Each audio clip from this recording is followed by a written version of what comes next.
دوستو دنیا کی تاریخ میں بہت سے ایسے بادشاہ اور فرعون گزرے ہیں جن کے پاس مال و دولت کے بے شمار انبار تھے، لیکن جب بات کی جائے قارون کے خزانے کی تو ان تمام تر بادشاہوں اور فرعونیوں کے خزانے قارون کے خزانے کے آگے کچھ بھی نہیں۔ دوستو قارون کے پاس اتنا خزانہ تھا کہ اس کا اندازہ اس بات سے لگایا جا سکتا ہے کہ آج کے دور میں تمام دنیا کی مال و دولت اور تمام خزانوں کو جمع کیا جائے اور اس کا موازنہ کیا جائے قارون کے خزانے کے ساتھ، تو تمام دنیا کی دولت اور خزانہ قارون کے خزانے کا ایک معمولی سا حصہ بنتے ہیں، بلکہ قارون کے پاس اس سے بھی کہیں زیادہ مال و دولت اور کہیں زیادہ خزانے تھے۔ دوستو حقیقت میں قارون کون تھا اور اس کے پاس اتنا خزانہ آیا کہاں سے، اور پھر اس خزانے کا بوال قارون پر کس طرح پڑا، اور اس نے کس طرح اللہ تبارک و تعالی کی نافرمانی کی، اور پھر اللہ تبارک و تعالی نے اس کو کس طرح زمین کے اندر اس کے خزانے کے ساتھ غرق کیا۔ روایات میں آتا ہے کہ قارون بہت ہی خوبصورت آدمی تھا جو حضرت موسیٰ علیہ السلام کا چچا زاد بھائی تھا۔ وہ بنی اسرائیل کی توریت کا بہت بڑا عالم تھا اور یہ بااخلاق اور ملنسار انسان تھا،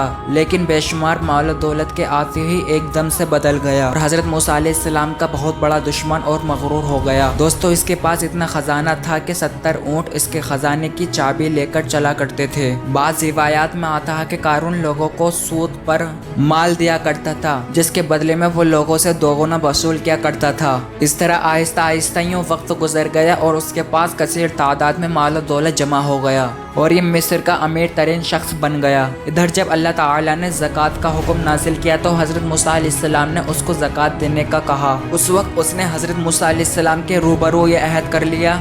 کہ وہ اپنے تمام خزانوں میں سے 1000واں حصہ زکوٰۃ کا نکالا کرے گا، مگر جب اس نے مال کا حساب لگایا تو یہ ایک بہت بڑی رقم بنی تھی۔ یہ دیکھ کر قارون پر ایک دم سے لالچ اور کنجوس کا بھوت سوار ہو گیا اور نہ صرف خود اس نے زکوٰۃ کا انکار کر دیا بلکہ بنی اسرائیل کے لوگوں کو بہکانے لگا۔ وہ کہنے لگا کہ حضرت موسیٰ علیہ السلام زکوٰۃ کے بہانے سے تم لوگوں کا مال ہتھیان لینا چاہتے ہیں، تمہارے مال و دولت پر قبضہ کرنا چاہتے ہیں۔ اس طرح اس بدبخت نے بنی اسرائیل کے لوگوں کو حضرت موسیٰ علیہ السلام کے خلاف بھڑکانا شروع کر دیا، یہاں تک کہ حضرت موسیٰ علیہ السلام سے لوگوں کو دور کرنے کے لیے اس بدبخت نے یہ چال بھی چلی کہ ایک عورت کو بہت زیادہ مال و دولت دے کر اس بات پر آمادہ کیا کہ وہ حضرت موسیٰ علیہ السلام پر بدکاری کا الزام لگائے۔ ایک مرتبہ حضرت موسیٰ علیہ السلام ایک مقام پر کھڑے ہو کر بیان فرما رہے تھے۔ قارون نے حضرت موسیٰ علیہ السلام کو ٹوکا اور حضرت موسیٰ علیہ السلام سے کہنے لگا کہ آپ نے فلاں عورت کے ساتھ بدکاری کی ہے۔ تو اس وقت حضرت موسیٰ علیہ السلام نے ارشاد فرمایا اس عورت کو میرے سامنے لاؤ۔ چنانچہ اس عورت کو حضرت موسیٰ علیہ السلام کی بارگاہ میں بلایا گیا تو حضرت موسیٰ علیہ السلام نے ارشاد فرمایا اے عورت، تجھے اس پاک ذات کی قسم جس میں بنی اسرائیل کے لیے دریا کے 2 راستے بنا دیے اور بنی اسرائیل والوں کو عافیت اور سلامتی کے ساتھ دریا سے باہر نکالا اور فرعون سے نجات بخشی، سب سچ سچ بتا واقعہ کیا ہے، تاکہ حضرت موسیٰ علیہ السلام کے جلال سے عورت کانپنے لگی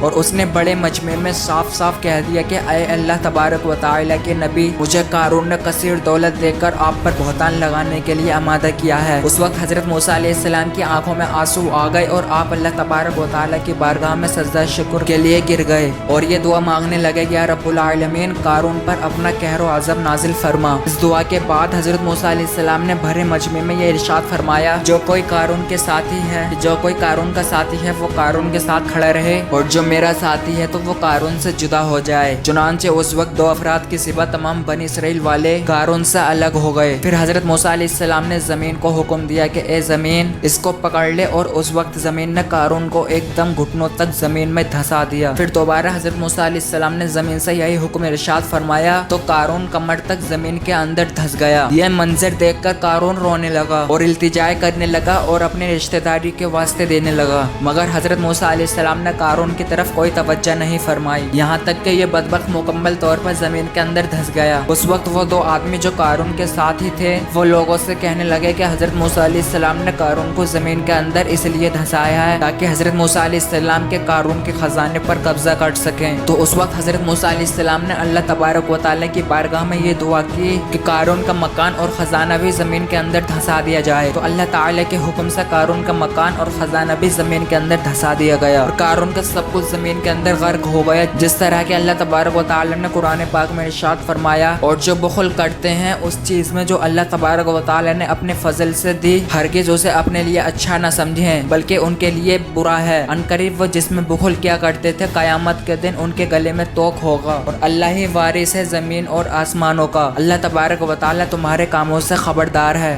دوستو، اس طرح قارون نے اللہ تبارک و تعالی کے حکم کی نافرمانی کی اور زکوٰۃ دینے سے انکار کیا اور حضرت موسیٰ علیہ السلام کی شان میں گستاخی کی، تو اللہ تبارک و تعالی نے اس کو زمین کے اندر غرق کر دیا اور دنیا کے لیے عبرت کا نشان بنا دیا۔ اللہ تبارک و تعالی سے دعا ہے کہ اللہ تبارک و تعالی اپنے تمام احکامات پر عمل کرتے ہوئے زندگی گزارنے کی توفیق عطا فرمائے اور نبی کریم صلی اللہ تعالی علیہ وسلم کی غلامی کے اندر جینا مرنا نصیب فرمائے۔ آمین یا رب العالمین۔